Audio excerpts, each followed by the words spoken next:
Et bonjour à tous et à toutes, j'espère que vous allez très bien. Personnellement, c'est plutôt la forme et je suis très content de voir que la première vidéo sur les tiers 1 des unités du jeu vous a plu. C'est ce pourquoi, sans plus attendre, nous allons passer au listing des unités de tiers 2 dans ce merveilleux jeu qui est Heroes of Might and Magic 3 Horn of the Abyss. Les premières unités dont nous allons parler sont les archers et les arbalétriers. A l'instar des Gremlins, dans la ville Tower, ou Tour en français, l'archer est une unité relativement peu utilisée, et ce, quel que soit le template ou le mode de jeu dans lequel vous êtes. C'est une unité qui tire à distance, avec des statistiques d'attaque et de défense relativement correctes, un nombre de points de vie équivalent à celui d'un pikeman ou d'un halbardier, et une vitesse de déplacement affreusement lente, puisque de 4. Cette unité ne mérite donc pas plus que le rang C.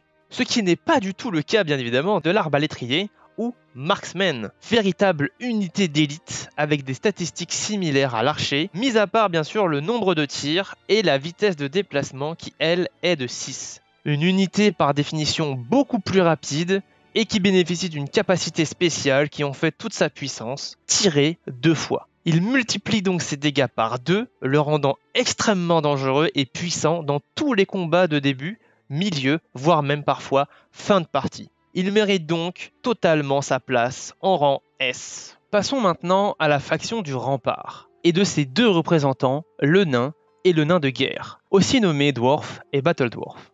Le nain possède des statistiques d'attaque et de défense relativement moyennes, ainsi qu'une vitesse de déplacement assez ridicule, mais a pour point positif son très grand nombre de points de vie, étant la deuxième meilleure unité du classement sur ce point, ex aequo avec le zombie. A noter qu'il possède la capacité spéciale de résister à la magie sous 20% de chance. Malgré cela, c'est le rang D qui l'attend. Le nain de guerre, quant à lui, est légèrement plus rapide que le nain standard du haut de ses 5 points de mouvement et gagne aussi un point d'attaque supplémentaire. La capacité spéciale de résistance à la magie lui est portée à 40%, le rendant significativement plus résistant lors des combats. Malgré tous ces éléments supplémentaires, je positionnerai le nain de guerre en C, car il n'est clairement pas l'unité capable de renverser la plupart des combats à son avantage. Et c'est au tour de la faction Tower, ou Tour en français, avec les gargouilles de pierre et gargouilles d'obsidienne, aussi nommées Stone Gargoyle et Obsidian Gargoyle. Similaire à celle des nains, les statistiques d'attaque-défense de la gargouille de pierre sont dans la moyenne. Avec une vitesse de déplacement de 6, la gargouille de pierre apparaîtrait comme une unité plutôt faible car possède moins de points de vie que le nain par exemple. Néanmoins, elle vole, ce qui est un avantage considérable dans beaucoup de cas de figure. De plus, c'est une créature non vivante, ce qui la rend insensible aux drains de vie, aux sorts d'âge, de maladies ou même de poison. C'est ce pourquoi elle mérite sa place en B. La gargouille d'obsidienne, quant à elle, gagne plus 1 d'attaque et de défense, ainsi que 3 points de mouvement supplémentaires, la faisant passer de 6 à 9, la rendant donc extrêmement utile en combat, malgré les faibles dégâts qu'elle peut infliger. Étant aussi une créature non vivante, elle se positionne comme une unité de choix dans la gestion du début et du milieu de partie, la menant donc au rang S. Parlons maintenant de la ville Inferno avec les GOG et les Magog. Le GOG a des statistiques assez basses pour une unité de tier 2, ainsi que des points de vie et une vitesse de déplacement plutôt bas. Son unique point positif, c'est qu'il est un tireur. Comme pour les archers, c'est sa forme améliorée qui est préférée dans la plupart des situations, et c'est ce pourquoi cette unité mérite au mieux le rang C. Le Magog, quant à lui, a des statistiques d'attaque légèrement meilleures, ainsi que 2 points de mouvement supplémentaires, l'amenant à 6. Sa capacité spéciale est de tirer une boule de feu touchant toutes les cases adjacentes autour de l'impact, lui permettant de tirer sur de multiples cibles à la fois si l'occasion se présente, qu'elles soient d'ailleurs alliées ou ennemies.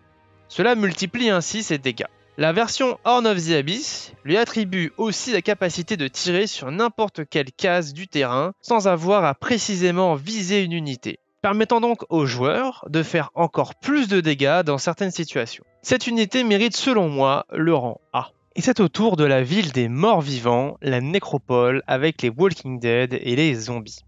Sans grand étonnement, le Walking Dead est selon moi l'unité la plus mauvaise de toute cette tier list. La preuve en est, la plupart des joueurs se permettent de la transformer en squeletton, la rabaissant donc à un tiers inférieur tant son utilité est faible.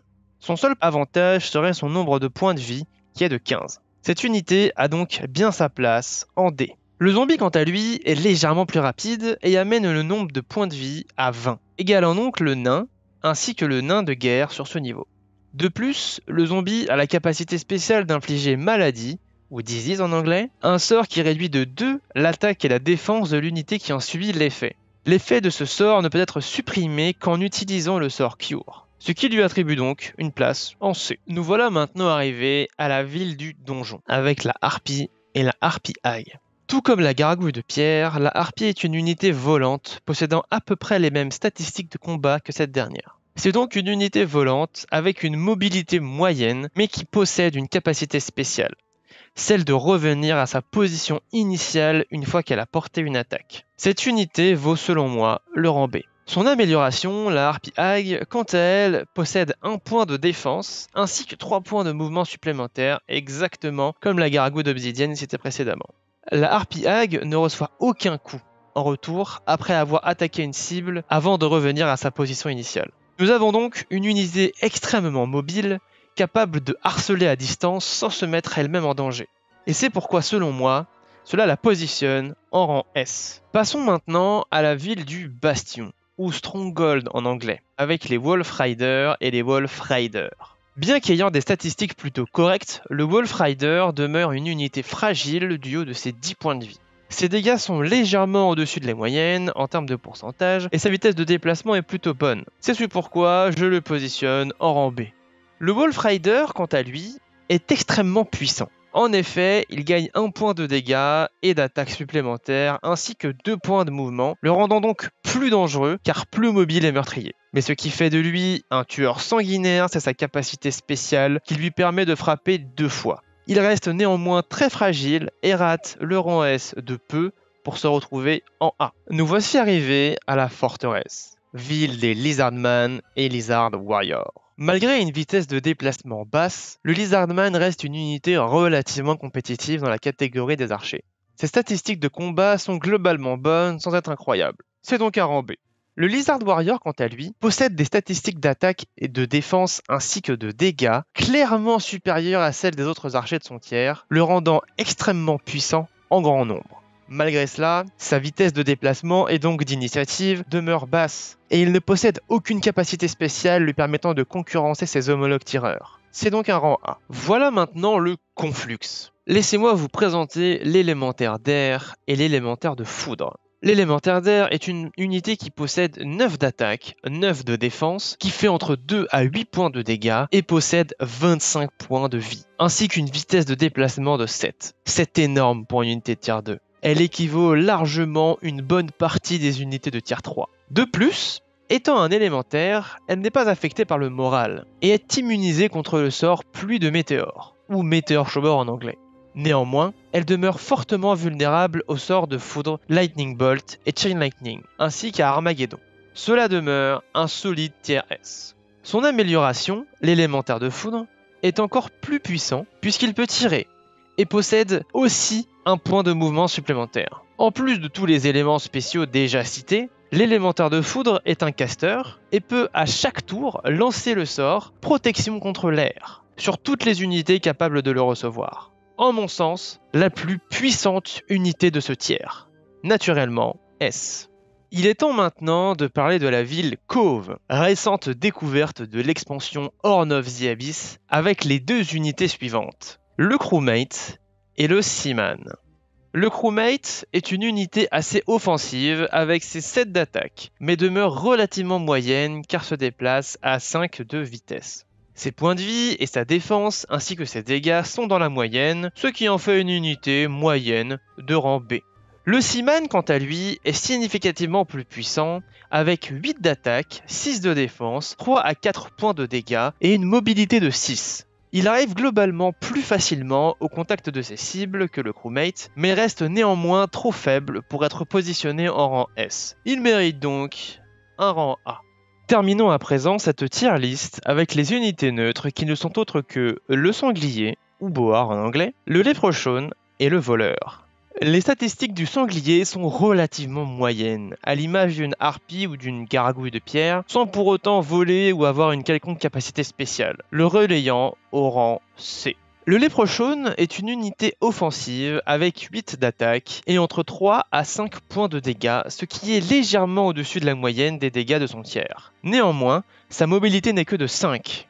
Il possède une capacité spéciale qui lui permet de lancer 3 fois le sort chance, ou fortune en anglais. Ce sort augmente par 2 le nombre de points de chance de l'unité ciblée.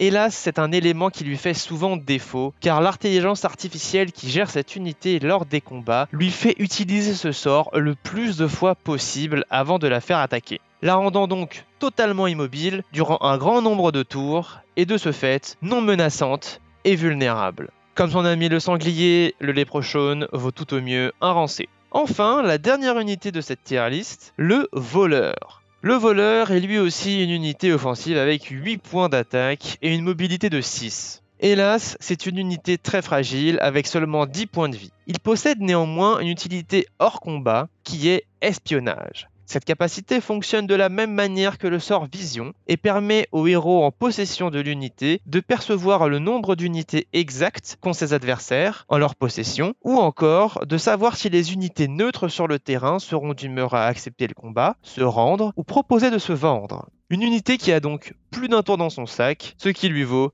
une place au rang B.